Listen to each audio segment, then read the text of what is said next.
Então, sejam todos bem-vindos para a defesa de mestrado da Gabriela Basílio. Gabriela, a apresentação agora é com você. Obrigado. Beleza, eu vou começar aqui o timer. Então, bom dia, gente. Eu sou a Gabriela e eu vou apresentar o trabalho que eu fiz no mestrado junto com o meu orientador, Daniel Raton. O nosso trabalho é sobre a dinâmica populacional e estrutura de rede na rede global de corais e simbiontes, quando esses organismos são expostos a variações de temperatura. Então, a motivação para esse trabalho é que os recifes de corais eles são ecossistemas marinhos de grande valor ecológico, social e até mesmo econômico. Eles abrigam uma grande variedade de espécies, eles também fornecem proteção costeira contra tempestades e eles servem de alimento e fonte de renda para milhares de pessoas ao redor do mundo. Só que essa riqueza toda que os corais disponibilizam, ela só pode ser explorada devido a uma relação simbiótica que acontece entre essas microalgas, que a gente chama de zooxantelas, e os corais formadores de recife. Para a gente entender um pouco melhor como funciona essa relação simbiótica entre eles, eu coloquei aqui uma imagem para ilustrar. A gente tem aqui na imagem o coral, e dentro dos tecidos dos corais vivem essas microalgas, que são as zooxantelas, e ali dentro dos tecidos elas produzem fotossíntese e elas cedem grande parte da energia que elas produzem para esses corais que estão hospedando elas. E em troca, os corais hospedeiros, eles fornecem nutrientes que são metabolizados pelo próprio organismo dele para essas algas e eles também oferecem abrigo para elas. Essa relação simbiótica é do tipo mutualística, porque beneficia ambos os organismos que fazem parte dela. E uma coisa importante sobre essa relação é que ela é extremamente sensível a perturbações ambientais, principalmente a variação de temperatura. Então aqui na imagem à esquerda a gente tem um exemplo de um coral saudável, certo? E ao lado a gente tem um coral que está no estágio de branqueamento. Quando o coral chega nesse estágio de branqueamento, é porque ele sofreu alguma perturbação térmica e as microalgas que habitavam seus tecidos foram expulsas dele, deixando ele com esse aspecto esbranquecido. E ele fica com esse aspecto porque, em geral, o que dá cor aos corais são as microalgas que estão habitando ali os seus tecidos.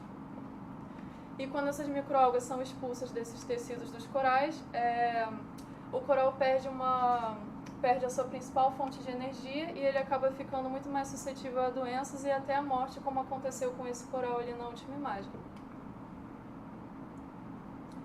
E, bom, pensando nessa relação simbiótica que acontece entre as algas simbióticas e os corais hospedeiros, a gente propôs uma modelagem através de redes para conseguir modelar melhor essa relação entre esses dois organismos. Então a gente construiu uma rede bipartida, que tem dois grupos de nós, que são os simbiontes e os hospedeiros. E cada nó da nossa rede, que são esses nós amarelo e azul, representam uma espécie de simbionte em uma determinada região e uma espécie de hospedeiro em uma determinada região. Então, se a gente tem uma espécie em comum que foi encontrada em diferentes regiões, ela vai ser representada por diferentes nós ali dentro da nossa rede, certo? E as arestas da nossa rede, aqui, elas representam as relações simbióticas que acontecem entre uma microalga e um coral hospedeiro. Então, se essa microalga foi encontrada no tecido daquele coral, eles vão estar ligados na nossa rede através dessa aresta, certo? E cada espécie, cada nó dessa rede tem um atributo também, uma característica que é natural a ela, que é a tolerância térmica. E a tolerância térmica, ela mostra justamente quão bem aquele organismo vai resistir a eventuais aquecimentos e variações bruscas da temperatura da água. E, bom, como eu falei, a gente construiu essas redes e essas redes foram construídas usando dados reais que estavam disponíveis em duas bases de dados. A primeira base de dados que a gente usou foi a base global do Geosymbio e a gente usou também uma base de dados complementar que estava disponível nesse arquivo do Williams e do Peterson de 2020. E dentro dessas bases de dados a gente conseguiu algumas informações, como o nome das espécies, dos corais e das algas, as relações simbióticas entre cada um deles e a região onde cada uma dessas amostras foi coletada. E as tolerâncias térmicas também de cada uma das espécies. E com isso tudo a gente conseguiu construir a nossa rede bipartida. E essa rede global, ela tem algumas componentes conexas, como a gente está vendo aqui na imagem, e cada uma dessas componentes, dessas sub-redes que formam a rede global, elas representam uma região onde essas amostras foram coletadas, certo? Então, dentro da nossa rede, a gente tem 181 sub-redes, né, componentes conexas, que representam regiões onde essas amostras foram coletadas. E a rede global, a gente tem 867 nós de espécies de simbiontes, 1.178 nós hospedeiros e 2.474 arestas, que são justamente essas relações simbióticas. E, bom, quando a gente construiu a rede, a gente foi estudar um pouco mais a fundo também a estrutura dessa rede bipartida. Então, aqui a gente fez um gráfico da CCDF, né, da distribuição dos graus dentro dessa rede global. E a gente separou aqui as curvas, né, do nós do tipo simbionte e dos nós do tipo hospedeiro. Os do simbionte são essa curva em amarelo e dos hospedeiros é a curva em azul. Aí, como a gente pode ver, essas duas distribuições elas apresentam uma cauda pesada. Isso significa que tem uma pequena quantidade desses nós de hospedeiros e de simbiontes que são ligados a muitos organismos, ou seja, eles são o que a gente chama de organismos generalistas, eles têm muitas relações simbióticas. Como a gente pode ver ali na tabela, tem um simbionte que ele tem grau máximo 102, ou seja, ele está ligado a 102 hospedeiros, e tem um hospedeiro que está ligado a 51 simbiontes, certo? Então, eles são exemplos de nós generalistas. E se a gente olhar com mais cuidado, a gente pode ver até que a distribuição de grau dos simbiontes é até de cauda mais pesada do que dos hospedeiros. A gente percebe isso porque a curva deles decresce mais devagar, e isso pode ser explicado até pela própria característica da rede que a gente construiu. Porque na nossa rede a gente tinha muito mais nós do tipo hospedeiro. Então os simbiontes eles acabam tendo mais opções para se conectar do que os hospedeiros acabam tendo. Por isso que o grau dos simbiontes em geral é mais alto do que o dos hospedeiros. E, bom, como eu falei, dentro dessa rede global, a gente tem várias regiões de coleta, né, várias sub-redes. Então, a gente escolheu 5 para estudar de maneira mais localizada, né, mais aprofundada. E aqui eu coloquei nesse mapa uma região, uma localização aproximada de onde essas sub-redes foram extraídas. E a gente escolheu essas 5 porque elas são as mais ameaçadas pelo branqueamento de corais. E aqui nessa tabela, eu organizei, né, algumas características dessas redes, e eu organizei elas em ordem crescente. Então, a primeira sub-rede que a gente está vendo na tabela, que é a Grande Barreira de Corais, ela é a sub-rede que tem maior tamanho. E a de menor tamanho é a sub-rede da Flórida.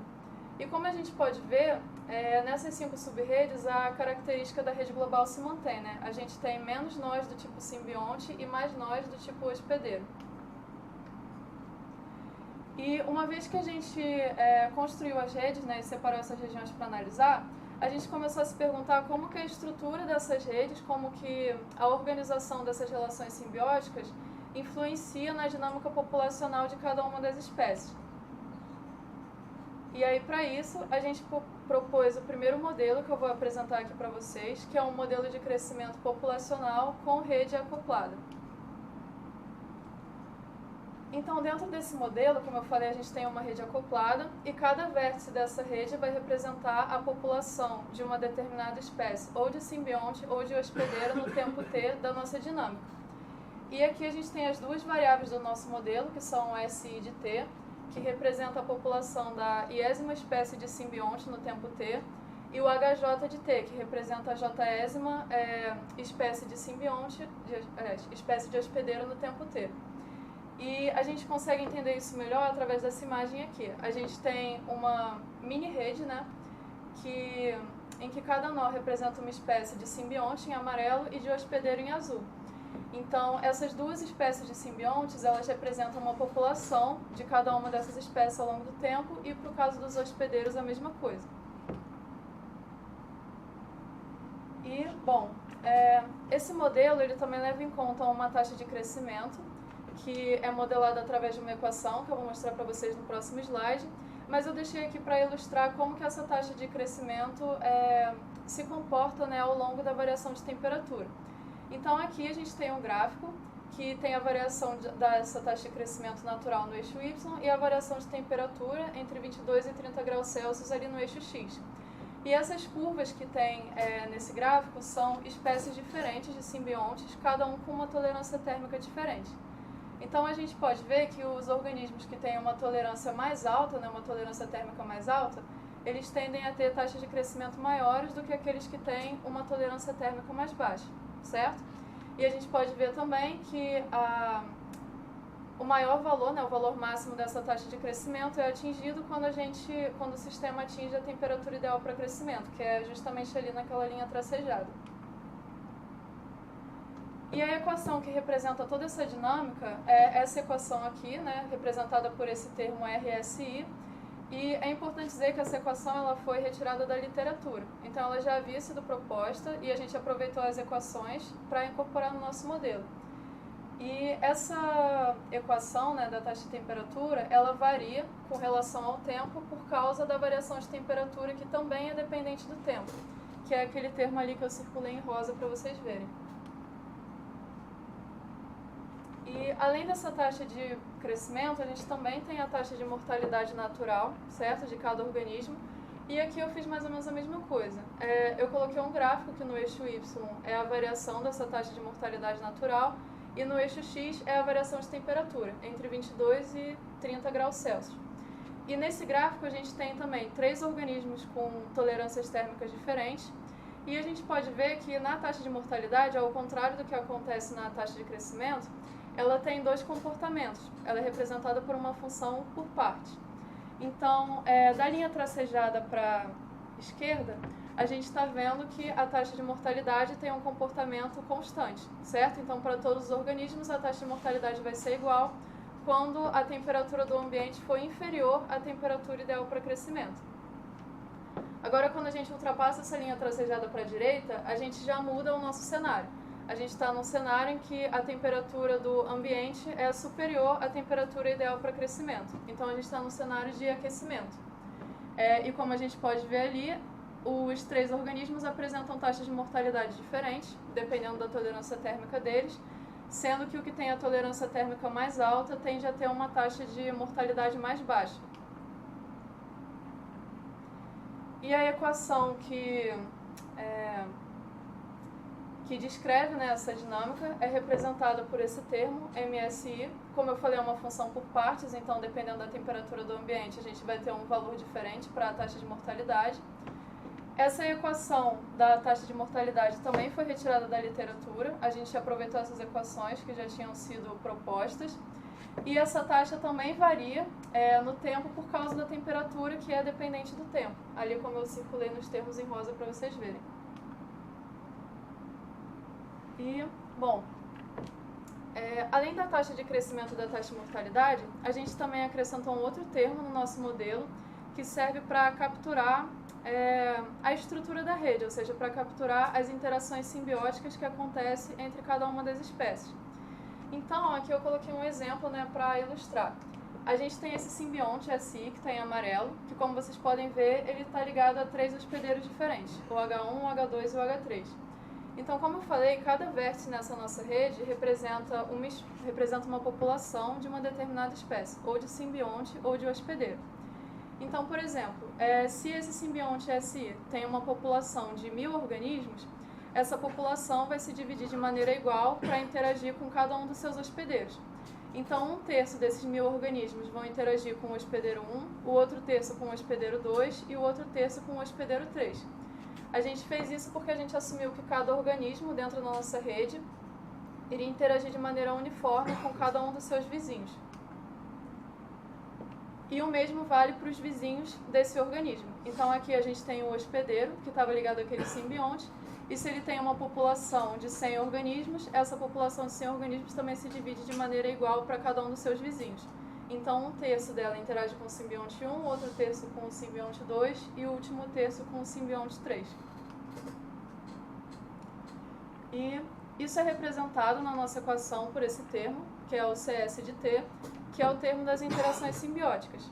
E nesse modelo, essa é de fato a nossa principal contribuição, porque a gente está incorporando de maneira explícita a estrutura dessa rede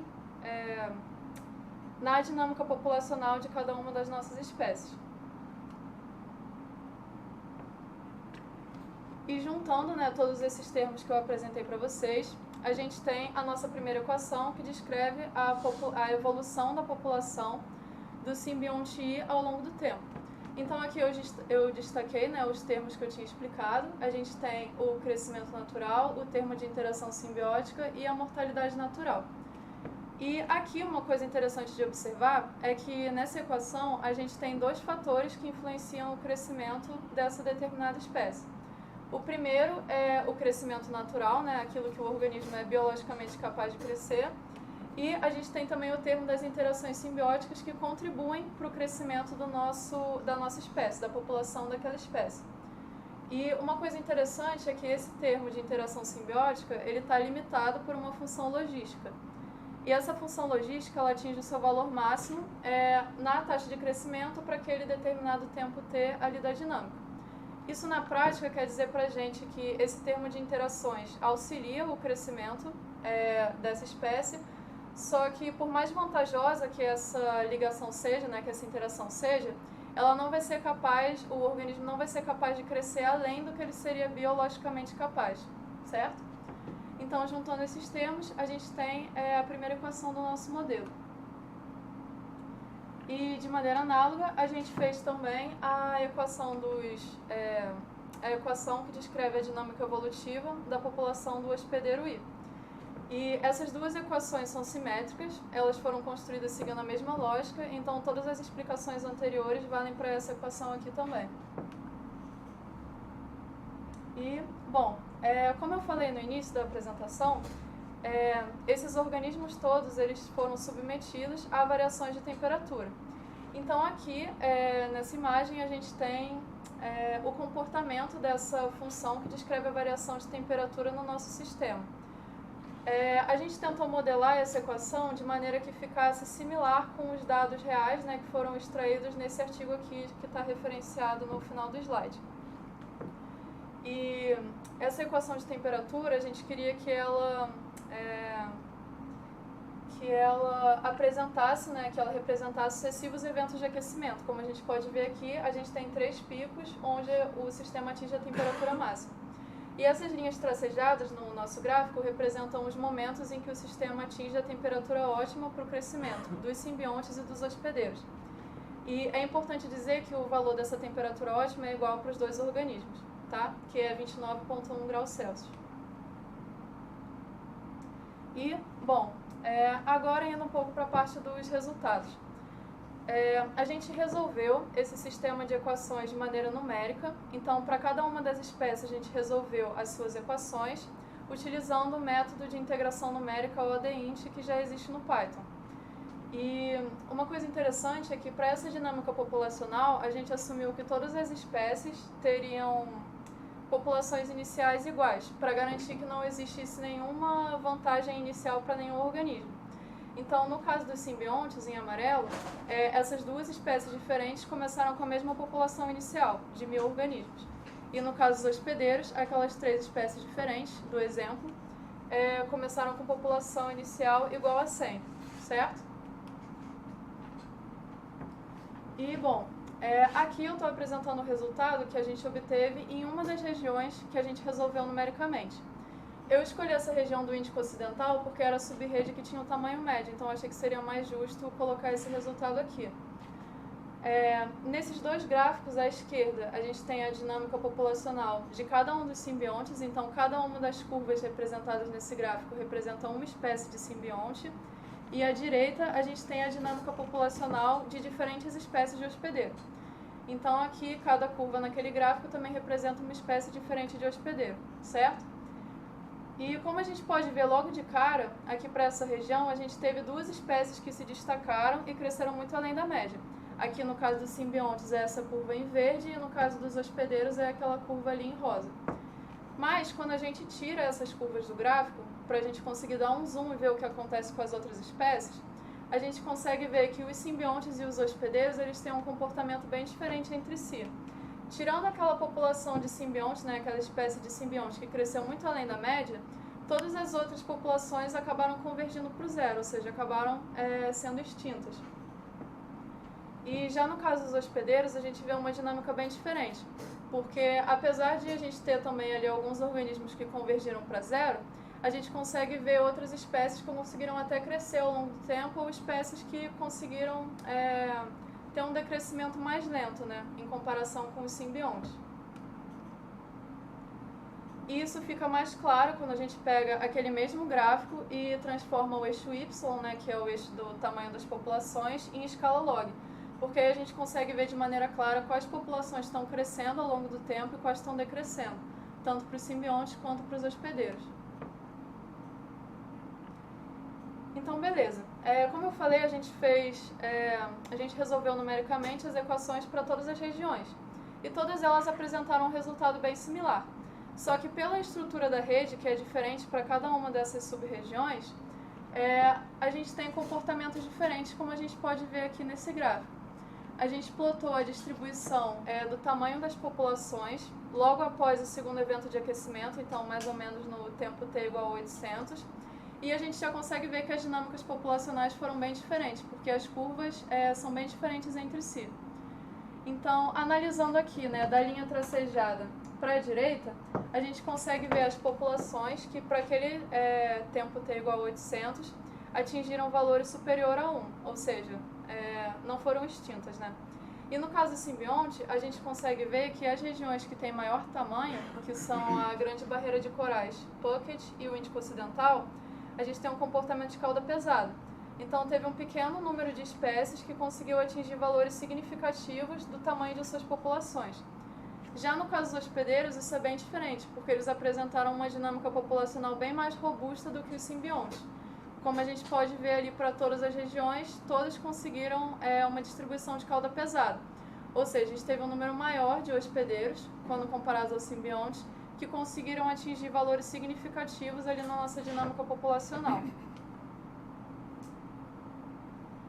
E, bom, além disso tudo, a gente fez também algumas análises quantitativas. Então, a gente fez algumas correlações entre fatores que a gente julgou que fossem importantes, né, que fossem determinantes para a nossa dinâmica populacional. E o primeiro deles foi a correlação entre a tolerância térmica e o tamanho das populações no tempo t igual a 800.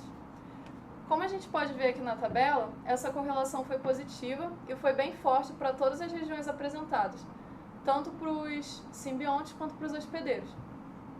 Isso significa, né, na prática, que quanto maior for a tolerância térmica do organismo, melhor vai ser o crescimento, né, melhor vai ser a dinâmica populacional dele para esse modelo aqui que a gente propôs, certo? Então isso só comprova que a tolerância térmica realmente é um fator determinante ali para dizer se aquele organismo vai conseguir resistir ou não a esses eventos de aquecimento. Depois, a gente fez uma correlação entre o grau, ou seja, o número de vizinhos, né, o número de relações simbióticas que cada um dos organismos tem, e a gente achou muito interessante fazer essa correlação porque era algo que dizia respeito à estrutura da rede, né, as relações simbióticas. Então, quando a gente fez a correlação entre o tamanho das populações e o grau de cada um desses organismos, a gente consegue ver uma correlação forte também, só que dessa vez negativa. Então, é um resultado contrário, né, do que a gente viu ali na tolerância térmica. E isso quer dizer pra gente que os organismos que são especialistas, ou seja, aqueles que têm menos vizinhos, menos conexões, eles apresentam uma dinâmica populacional melhor. Eles têm vantagem ali na dinâmica populacional quando comparados aos organismos que são generalistas, ou seja, que têm muitas conexões.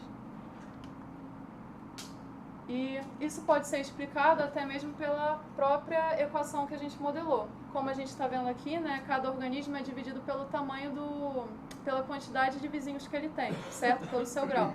Então, quanto maior for o grau, que é aquele termo ali em amarelo, quanto maior for esse denominador, menor vai ser esse termo. E isso impacta negativamente na dinâmica populacional. E outra correlação que a gente fez foi a correlação entre o grau dos vizinhos, ou seja, quantas conexões o seu vizinho tem, e o tamanho das populações atingidas no tempo t igual a 800.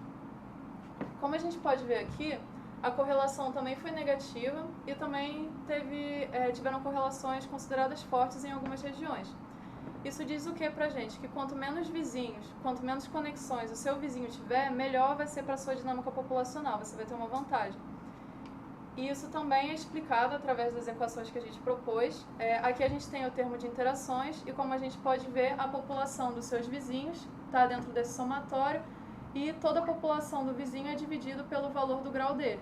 Isso significa que quanto maior for esse denominador, quanto maior for esse grau, menor vai ser essa parcela ali que vai estar somando para o seu crescimento, certo? Então, beleza. A gente fez essas análises quantitativas, eu apresentei as soluções numéricas também para vocês naqueles gráficos, mas a gente queria também alguma coisa que fosse mais visual. Então, para isso, a gente pegou o exemplo desse simbionte D1A, que ele aparece em todas as regiões que foram analisadas, na Grande Barreira de Corais, Puckett, no Índico Ocidental, Mar do Caribe e na Flórida. E aqui no gráfico a gente tem a dinâmica populacional dessa mesma espécie em cada uma das redes que ela foi observada. E como a gente pode ver aqui, as dinâmicas populacionais variam bastante de acordo com a rede, de acordo com o local, né, que aquele simbionte ali foi encontrado. E quando a gente transforma o eixo das populações em escala log, a gente consegue ver melhor como é que se comportou esse mesmo simbionte em regiões diferentes. Então, uma coisa interessante é que ali na região da Flórida, ele teve um decrescimento populacional, só que foi um decrescimento mais lento do que quando comparado às outras. Então, a gente pode dizer que ele teve uma certa vantagem. E foi justamente nessa região que esse simbionte D1A tinha menos vizinhos e os seus vizinhos tinham menos conexões também. O que corrobora os resultados que foram encontrados na correlação, que diziam que os organismos especialistas se davam melhor na dinâmica. E bom, a gente fez isso para os simbiontes e fez para os hospedeiros também. Então a gente pegou esse hospedeiro, a Acroporetanui, e nesse gráfico a gente plotou a dinâmica populacional dessa mesma espécie para as diferentes redes que ele foi encontrado. Aqui no caso, esse hospedeiro só não foi encontrado no Mar do Caribe, porque não tinha nenhum hospedeiro que havia sido encontrado em todas as regiões, então a gente escolheu esse que aparecia na maioria. E como a gente pode ver, na região da Flórida, ele já teve uma dinâmica populacional bem diferente do que nas outras regiões, né? Ele conseguiu crescer de maneira bem mais acentuada. E a gente consegue ver isso mais claramente quando, de novo, a gente coloca esse mesmo gráfico na escala log. E o interessante é que nessa região da Flórida também era onde esse hospedeiro tinha menos vizinhos, ou seja, ele era especialista, e os seus vizinhos tinham menos conexões também. O que também está de acordo com os resultados que a gente encontrou nas nossas correlações, certo? Só que uma limitação que a gente encontrou para esse modelo é que esse modelo ele não retrata tão bem a realidade, porque ele apresenta crescimentos irreais para algumas espécies. E na natureza isso não acontece, o crescimento das populações em geral é limitado por alguma coisa, ou competição ou recursos limitados. E pensando nisso, a gente propôs esse segundo modelo de crescimento populacional, só que dessa vez a gente incorporou de maneira explícita a capacidade de carga. Então aqui no exemplo, né, à esquerda a gente tem um modelo populacional que não tem a capacidade de carga incorporada, então a gente vê essa população crescendo sem nenhuma limitação. E à direita a gente tem o mesmo modelo, só que com a capacidade de carga incorporada. E a gente consegue ver que conforme essa população vai chegando perto da capacidade de carga, ela vai convergindo para esse valor. Então a capacidade de carga no nosso modelo, ela funciona como um limite superior para cada uma das populações. E, bom, para esse modelo, a gente assumiu as mesmas coisas do modelo anterior. Então, ele também tem uma rede acoplada em que cada vértice, né, dessa rede é uma espécie de simbionte ou de hospedeiro. A gente tem as mesmas variáveis, a taxa de crescimento e a taxa de mortalidade são exatamente as mesmas que a gente usou no primeiro modelo, são as mesmas equações. E esse modelo também captura tanto a variação de temperatura quanto a estrutura de cada uma dessas redes. A única diferença é que aqui a gente incorporou esse termo de capacidade de carga que vai limitar o crescimento de todas as populações. E, bom, juntando tudo isso, a gente tem a equação do nosso segundo modelo. E como a gente pode ver, esse termo delta, aliás, como a gente pode ver, a gente tem dois fatores aqui que influenciam o crescimento do nosso simbionte. O primeiro deles é o crescimento natural, né, que é representado ali pelo delta. E o delta ele é justamente a diferença entre a taxa de crescimento e a taxa de mortalidade. Então é como se fosse um crescimento líquido ali de cada uma das populações. E o outro termo que contribui para o crescimento, né, da dinâmica populacional dessa espécie é o termo de interações simbióticas que está representado ali em roxo. E é exatamente o mesmo termo que a gente definiu na outra equação. A diferença é que aqui ele está limitado por esse parâmetro alfa, que seria o efeito positivo que essas interações tem, né, para o crescimento daquela população. E a novidade desse modelo é a capacidade de carga, que está representada ali em laranja.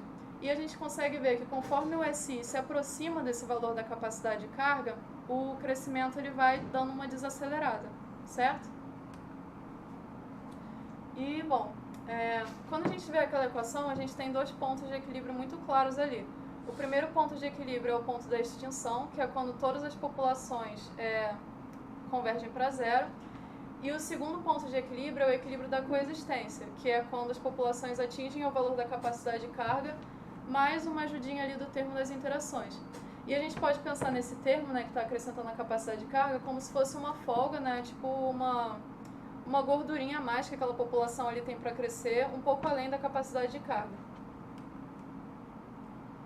E aqui eu apresento também a equação dos hospedeiros, para cada uma das espécies de hospedeiro. E elas foram modeladas seguindo a mesma lógica, então as duas são simétricas e as mesmas explicações valem para essa daqui também.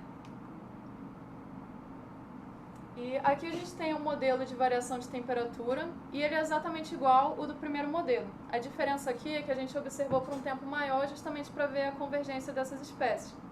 Então, no primeiro modelo a gente fez a dinâmica ali para 1.500 dias e para esse daqui a gente fez para 4.500. E beleza. Agora a gente resolveu todas essas equações numericamente, utilizando também o ODENT do Python. E a gente assumiu a mesma coisa, que todas as espécies elas começariam com populações iniciais iguais. E a capacidade de carga dos simbiontes é uma ordem de grandeza maior do que a população inicial. Então, para os simbiontes, a capacidade de carga para todas as espécies é 10 elevado à quarta, e para os hospedeiros, a capacidade de carga é igual a 10 elevado à terceira. Beleza? Então, ok. Aqui eu coloquei esses dois gráficos que apresentam as dinâmicas populacionais dos simbiontes à esquerda e dos hospedeiros à direita nessa subrede do Índico Ocidental. E como a gente pode ver aqui nesses gráficos, cada curva está representando uma espécie de simbionte na esquerda e uma espécie de hospedeiro na direita. E a gente consegue ver que eles apresentaram comportamentos até parecidos. A gente tem a maioria das espécies convergindo aqui no caso dos simbiontes para a capacidade de carga, e algumas poucas acabam sendo extintas e convergindo para zero.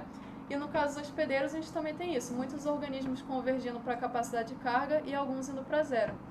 Só que uma diferença muito interessante entre as duas é que se a gente olhar com mais atenção, a gente consegue ver que os hospedeiros eles convergem muito mais rápido para a capacidade de carga do que os simbiontes. Isso é interessante porque mostra que nesse segundo modelo o crescimento dos hospedeiros também é mais robusto do que o crescimento dos simbiontes. E, bom, aqui a gente repetiu as análises que a gente tinha feito, então a gente fez a correlação entre a tolerância térmica e o tamanho das populações finais para cada uma das espécies. E a gente vê também que essa correlação é uma correlação forte e tem um valor positivo. Isso significa que a tolerância térmica ela é determinante para o crescimento daquela população, tanto no caso dos simbiontes quanto no caso dos hospedeiros. A outra correlação que a gente fez foi a correlação entre os graus de cada um dos organismos e essas populações finais. E aqui a gente observa um comportamento interessante, porque no caso dos simbiontes essa correlação foi forte, mas foi negativa. Isso diz que se um simbionte ele for especialista, ou seja, se ele tiver menos ligações, aquilo dali vai favorecer o crescimento dele. E no caso dos hospedeiros é o contrário, a gente tem uma correlação forte e positiva. Então diz que os organismos hospedeiros que são generalistas, ou seja, que eles têm muitas conexões, eles acabam tendo uma vantagem na dinâmica populacional. E por último, a gente fez a correlação entre o grau dos vizinhos e o tamanho das populações finais. E aqui, no caso dos simbiontes, a gente também viu uma correlação negativa e forte. Então, quanto menos conexões o vizinho de um simbionte tiver, melhor vai ser para ele. Só que no caso dos hospedeiros, a gente não viu valores tão significativos assim da correlação. Então, isso quer dizer para a gente, que insinuar que esse fator do grau dos vizinhos não é tão determinante assim no crescimento da população dos hospedeiros. E finalizando, aqui a gente fez a mesma coisa do que para o primeiro modelo. A gente pegou essa espécie de simbionte que aparecia em todas as redes e a gente plotou aqui no gráfico a dinâmica populacional que ela apresentou em cada uma das sub-regiões que a gente analisou. E uma coisa interessante é que se a gente vê a curva em azul, é justamente a região da Grande Barreira de Corais. E ela converge muito mais rápido que as outras, né? E é justamente nessa região em que o simbionte tinha poucas ligações e que o seu vizinho tinha poucas ligações também. Então, aqui também a gente tem um resultado que bate, né, com os resultados que a gente analisou nas correlações. Já no caso dos hospedeiros, isso muda um pouco. A gente pegou esse hospedeiro, o Acroporetanui, que aparece em todas as regiões que foram analisadas, menos no Mar do Caribe. E ali na região da Flórida, a gente vê que foi onde esse hospedeiro teve uma melhor dinâmica populacional, né? Ele conseguiu crescer mais do que nas outras regiões.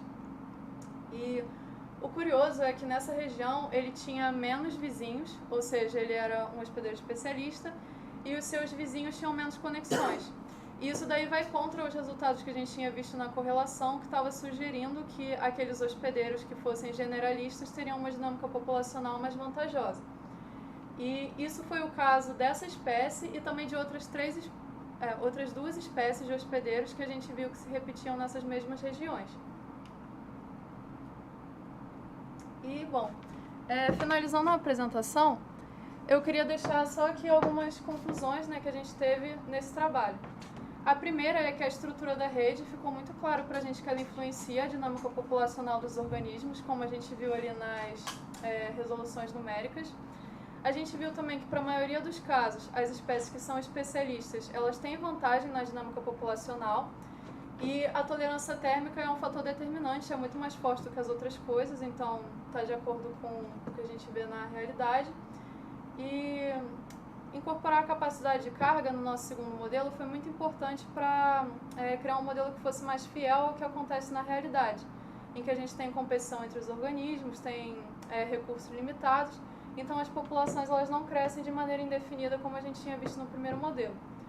E por último, mais uma mensagem, né, é que estudar esses modelos é muito importante para entender não só a parte teórica, né, por trás de tudo isso, mas até mesmo para fornecer insights para estratégias de conservação, para identificar quais espécies são mais vulneráveis e quais são mais resistentes a esses eventos de aquecimento.